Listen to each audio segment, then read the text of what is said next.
get better at everything. I'd probably say that had we gone, 16 and 0, or I think there's room to grow and improve, every year, despite success or failure. But yeah, just again what I've said several times, both this year and every other year post season, is you look at everything in your program, you evaluate it, yourself, your coaches, players, roster, all your internal programming that you do, and how you can get better. And every season, the challenges are a little bit different, and so you evaluate it, on those things. What the DNA is, of the new team, heading in to the next season, and the out of season, things of that nature. So, this is a new season, and you learn and grow from everything, both good and bad. We feel like we have addressed a lot of things that jump out to you, right away. There's roster issues that you're always looking at. Really felt like we had a good roster. We know we had some areas that were inexperienced and maybe not quite up to where we've been in the past, particularly offensive line, a year ago. So you try to get guys better. You try to protect them where you can, and not ask them to do certain things. Certainly, getting into the SEC last year, the margin for error was very small, and with the influx of injuries, it really exposed some areas where guys maybe are inexperienced or weren't quite ready to play yet. I think that, and I think the test of time will tell, but I really feel good about the most major change that we had, and that's, change at offensive coordinator. And, when we realized that maybe things we needed to change, I think, making those hard, tough decisions at a tough time, we were, showed that we're willing to do that, and that's what the players, deserve. But really excited about this football team, and that's really where all the energy and the focus has been since the end of last season, is what we got to do to enhance this roster, strengthen our locker room, improve the players that we retained, and looking at the things that this roster, we wanted it to do from an improvement and development standpoint. Strength and conditioning, sports science, those types of things. I'm really excited about the improvements that we've made and the acquisitions that we've made. I know it's well documented in who those guys are, and I'm sure you have plenty of questions about that. But I really like this roster. I think that it's a better overall roster from where we were a year ago, and the test of time will tell, where this team stands. We've got a great challenge in front of us from a schedule standpoint, something that all of us are looking forward to. This is a group that's very competitive. They've allowed us to push them and challenge them. They haven't flinched. We've made tremendous improvement from where we started in January, and all of the strength, speed, body composition. Really excited about the improvements that we've made there, and I think our guys are a confident, competitive group. So, The right side, Ryan Aber, Bill Walden. Yeah, Brent, I believe last week you said that sort of grouped Taylor Wine into the group with John Mateer and Jaron Kanek as guys who were sort of in the building all the time. How have you seen Taylor's work ethic grow? Is that something that was just there from the start, and now maybe it's paying off, or is it something that's evolved? And just what about his evolution as a player as well? Yeah, he's had great work ethic since he's gotten here. Hungry, driven. Where he is now at 270 plus pounds is different when he came in, and so he's transformed his body. Through that, obviously, he's also grown and matured like you would want all your players. But he's been very committed. He's kept his head down, hasn't been distracted, hasn't worried about anything other than himself, and controlled the controllables like you want all of your players to. It's easier said than done, but he's shown tremendous improvement and development through a lot of hard work, belief in himself, as I tell the players all the time, doing what is required is never enough, and he's bought into that. He's lived that life, and he has incredibly high standards that he lives and dives by every day. Been a great example of, just the strain that it takes, and excited to see, what's in front of him. Mm-hmm. George Toya. Yeah, Brent, offensive line, you mentioned him briefly earlier. How much better do you feel maybe about that group, considering the experience you have coming back from last year, as well as some of the young talent that you've brought in? Yeah, again, we had 3 guys in the portal that we feel like have given us better competitive depth at that position, and then the returning players, as you noted, some of the guys that had gone through different injuries, Jake Taylor, Jacob Sexton, we're both banged up, Troy Everett the first part of the year as well. So all those guys back and healthy, along with guys like Fabechi, certainly Logan Howland, Heath Ozida, both had postseason shoulder surgeries, and they're back and healthy. Had great summers as well.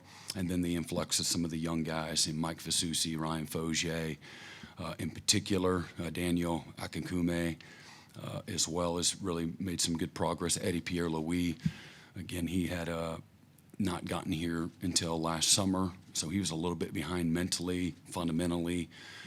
What he did in high school, that's a hard position to fundamentally step in and physically for that matter. But Eddie's really made tremendous improvement, as well as confidence, in a much different place. He's actually leading in some capacity now. Logan and Heath did some really good things for young players. Both of them probably were forced into action before they were quite ready. And so sometimes you get exposed through that. The exposure, even though it's humiliating and mentally challenging on you, I think that's where the real growth happens. And both of those guys say they're much better through that fire that they went through last year. But I'm really excited about the guys in the portal as well, the maturity, the experience that they have brought in, and the improvement. A guy like Derek Simmons, he's made as much improvement from a strength, body composition as anybody on the offensive line. Mike Fasusi as well. They really stood out. The offensive line made the most percentage improvements in the weight room when it comes to strength and added size, the pounds that the group percentage-wise gained, and body comp was excellent, speed improvement, a lot of areas, and a lot of groups did. Overall, as a team, we improved in every area from where we were a year ago. But the offensive line between Derek Simmons and Jake Makula and also Luke Baklenko, just a good group of guys that have, again, made great improvement. And whether they're starters or they're role guys or they're part of the depth group of guys that have really made everyone better, including themselves. So I feel like we'll be I think the chemistry of the group is in a better place than where we were a year ago. People matter, and not everybody. And I think the guys blended in well last year, but some guys take leadership roles right away and are a little more relational, things of that nature. And then I think the experienced, Troy's in a much different place. He's one of our best leaders on the team, but he's leading in a different way than he did a year ago. And he's not the only one. There's a lot of good guys from that standpoint. Mm-hmm. Barry?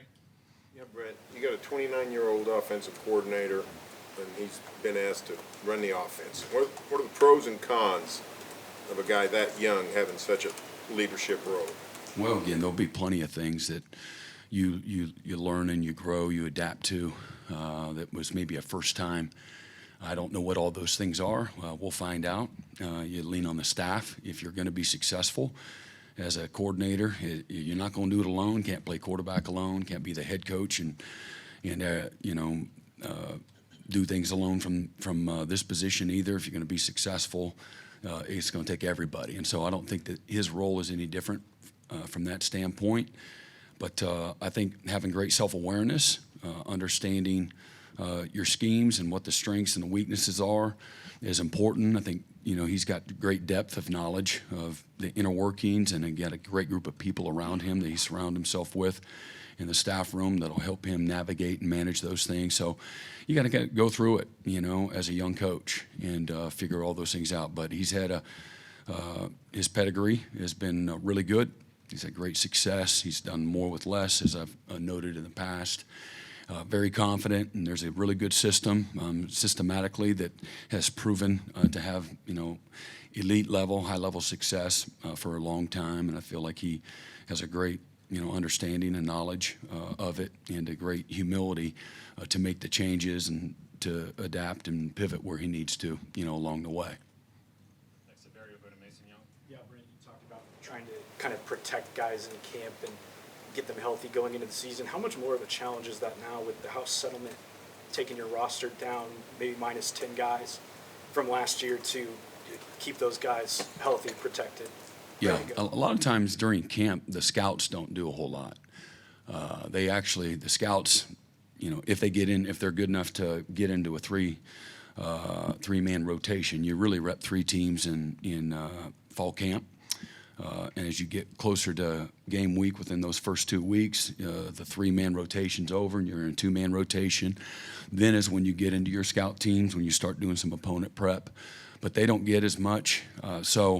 I'm not sure what that looks like, having not gone through that before. But from a total roster standpoint, a lot of times those guys they're just holding dummies and or just observing, unless they're, again, part of that 3-man rotation. So, we're always, again, this is a tough, challenging game.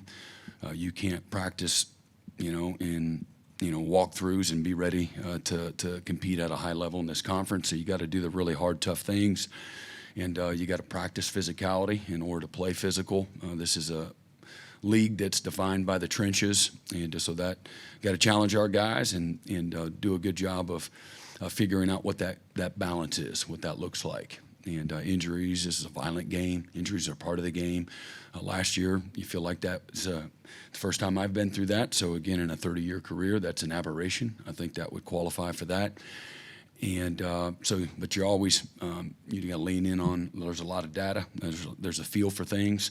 And then there's a historical, from a prep standpoint, what it takes to get a team ready. And the challenges of fall camp. So we lean on everything from the sports science data that talks about the individual or position groups and total mileage, and some of the data that we get back, the feedback that we get from there, and tailor practice towards that as well. Right side, second row, Joe Masato on the Oklahoma. Yeah, Brent, just to follow up on Taylor Wine, a guy who didn't play much first 2 seasons, instead of looking elsewhere, maybe for a more opportunity, he comes in year 3, seems ready to play a larger role. Is he kind of an example of maybe a traditional development arc that we don't, see as much of these days in college football? I mean, I think that's fair. Kip Lewis last year was his first year of really playing, substantial. And again, so he played very little as a true freshman, a little more as a second-year player. I think it's more the norm than not. I don't think he had any inkling or any misconception about where he stood, and he had great self-awareness, tremendous humility, as I spoke of. I think those are traits that allow you to give yourself a little bit of grace, patience, and also the hunger to get better. When you know where you lack, and then you have the hunger and the drive to go attack it. He's a classic example of recruiting, a certain profile of a player. And we all want the guys that are ready-made. Those guys are few and far between. And, again, who are those guys?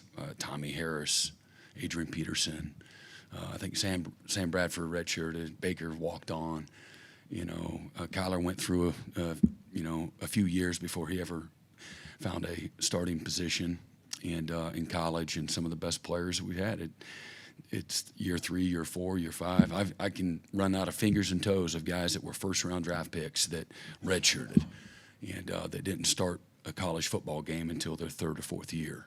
There's a lot of guys like that, And then there's a lot of guys that are just like, again, Taylor Wine as well. And I think when you're doing it right, you got a roster that's, got a combination of both of them. But the best thing that Taylor's about is his humility, his work ethic, and his level of consistency. Had the players, I pointed him out amongst many players yesterday in the team meeting, because I wanted the players to give testimony about who Taylor Wine is. Not from me, not from Taylor. You guys tell me, how's that book read? And, the players did a wonderful job. And probably the first comment was his consistency. He's been the same guy every single day. Shows up to the building every single day the same way. Same mindset, same hunger, same work ethic, same output. And that's the best players and the best teams that you've ever been on. If there's something, they're consistent. They stay at a really high level. Maybe not the elite level, but they're not going to get down here, very often down in the valley either. And that's what wins for you.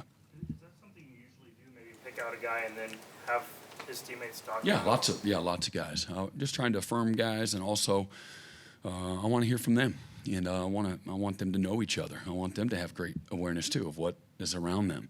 And I think what is more the norm than not is everybody worry about themselves.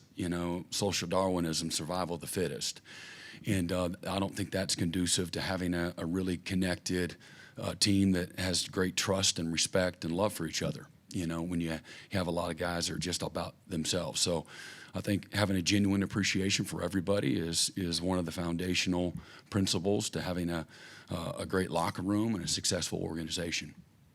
Okay, right side, third row. The front, AP. Yeah, so Coach, I had a question about a trend in recent years in college football.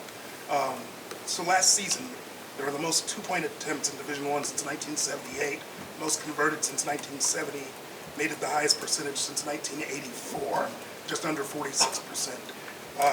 226 made last season, but less than 100 as recently as 2017. You guys attempted 5 last season.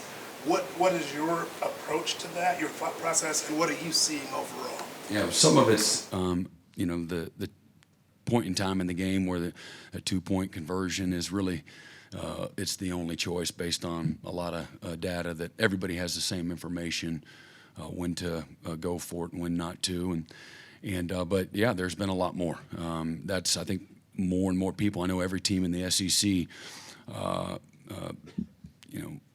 lives by the analytics of college football, and still at that point, I think the best thing you can do is use your guts and your instincts and just a feel for the game, how that's going. But I think that's number one is the analytics and the value of those, and the more educated that everybody has become through those analytics.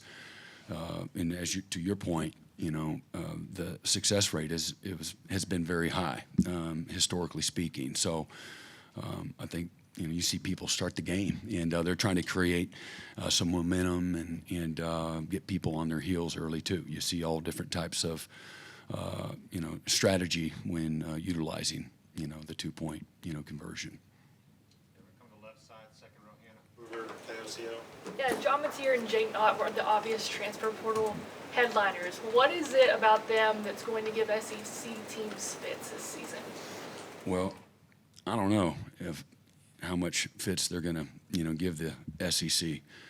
I know a lot of people in here have made comments that they're going to really struggle in the SEC because this isn't Wyoming and whoever else that we're quantifying that against. But I don't see how's that different from, he hasn't played in the SEC. Well, how about a freshman quarterback playing in the SEC? He hadn't played the SEC either, right?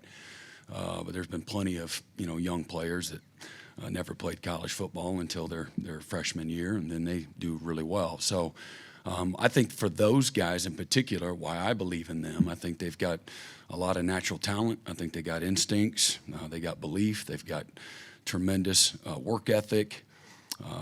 They've got humility to be prepared and show up every day, to strain to get better, fight, when things aren't going their way. And but they're really, they're really good football players at the end of the day, and they've shown that through a body of work. And I think Again, John had great success. I think he led the country in touchdowns last year. But the best things that he can do, just has tremendous capacity as a quarterback. I don't see, a guy that is, braggadocious. I see a guy that has tremendous humility, respect for the game, hungry to gain knowledge. He's performed at a pretty good level on what he sees on the practice field every single day. And when he doesn't do something well, he usually corrects those issues. Haven't had Jaden in the same light. Him not getting here until the summer, but he's got a great presence to him, and again has shown tremendous work ethic. And again, the natural things that you see on tape that you. Again, his pace, his speed, his explosiveness, his ability to break tackles, his instincts, his ability to do a lot of things out of the backfield, pass protect, all of those things. Lends credibility to he's going to have a chance to have success in this conference, which is again a great conference. We know that. Time for just a few more. Tom Green, first row. Wanted to ask you about the cornerback room. Obviously, Eli came on last season and really established himself there. But with Gentry coming off the shoulder injury and Jacoby having split time at the at wide receiver last year, just how are you feeling about the overall depth of that room? And is Kendall Dolby maybe someone that could split time there and Cheetah too? Yeah, great question, and I really think that room is reflective of several positions. I think we have position battles across the board. I'm really excited about camp. It's going to be a very competitive camp. There's so, whether it's corner, it's safety, it's cheetah, it's linebacker, it's defensive line, it's D-end. Who's going to run out first should mean something. I don't want guys comfortable just getting to play. Everybody should want to be the first guy running out, and then fight like hell if they're not. And don't mope and complain and point and blame and all that kind of stuff.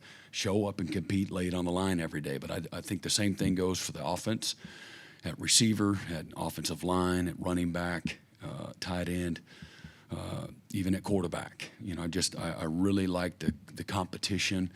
I think that's going to bring out the best in everybody. It's going to make us better through the course of the next several weeks, and then even going into the season. I think the same thing should and will take place. Eli Bowen doesn't make his first start till maybe 4 or 5 games into the season. After again a small body of work. Every time he gets in, he makes plays, plays big, and the moment isn't too big for him. So at the corner position, yeah, will Dolby play some out there at corner too? Yeah, absolutely. He played there his first year here, and also junior college as well. He's got great versatility. We'll move several guys around. Really, again, pulling for Gentry Williams. He's worked so incredibly hard. He's been a great leader, which a lot of times when guys have been banged up as much as he has, you show up to the building every day in the practice field and you feel like a man without a country, and so you don't really have the innate ability to lead, and that couldn't be further from the truth. And he's got a unique skill set. People see the toughness that he shows up with, the love that he has for his teammates. He celebrates their success, and I think that's helped him stay engaged over the last several years, so that he just doesn't give up and quit and give in to a lot of setbacks. So really excited about where he's at, and even during the season last year saw Jacoby Johnson really start to grow and become a good corner. Again, we've talked about it a lot. He's always been one of the most elite athletes in our locker room and in the country, but learning how to become a really good corner is a challenge in all of itself, and really saw him starting to pick that up, and then saw great growth that gets you excited about him in the course of the spring and the summer as well. But those 3 players, along with Kendall Dolby, and then again we've talked about some other young guys, Jeremiah Newcomb and Cortland Gilroy, Malik Hawkins, Tristan Haynes. Day as well. He's a guy that is as talented as anybody we have on our team as well. Can run all day. Really excellent athlete. And so that's a group that has really good talent, and now we need to, show that we can be really good players within our schemes as well. Left side, third row, Curtis Fitzpatrick. Yeah, Brent, can you share any information of who will be out for camp to start at least? I don't have any new updated information. So I know you guys will be part of camp too, so we'll talk about, you guys got specific questions about guys. Yeah, he won't be available to start camp. He's on the same time schedule that he was before. Last one, back left, Brandon Drum. Hey, Brent. The defensive line, you guys returned a lot of guys this year, super talented. Jaden Jackson played a lot as a freshman. But what are the expectations for David Stone or Danny Okoye? I mean, obviously, you had some transfers coming like Marvin Jones Jr. at the defensive end. Do you expect those two to be focal points in the rotation this year? Yeah, I, again, talked about both of those guys several times, the improvement that they both made, the talent they possess, and then their commitment level. I think that's always important. It takes a lot more than just talent. And, a coach should try to, challenge his players, but, a coach also needs to inspire and motivate, but the coach can't want it more than the player wants it for himself. And so that means showing up every day, with an elite championship type of mindset, willing to do the work without having to have certain kind of results. You show up every day. This is how you do it. There's only one way. It's the right way. It's the hard way. And so they have to show that the willingness to commit to that. I've bragged on both of those guys. They both have, again, tremendous talent and ability. They're different people, and they're same in the way that they have great talent and great futures, in my opinion. And but love the where they're at right now. From a competitive toughness and a competitive character. They let you coach them hard. They've got incredibly high standards that they show up with every single day. They understand that there's great competition at their positions, and neither one of them want to take a back seat to the guys they're competing with. So that gets me excited. Like I said, they're both ingrained in our special teams as well. We're counting on both of them to be good players for us this year, and guys that are dependable and reliable, consistent, those types of things.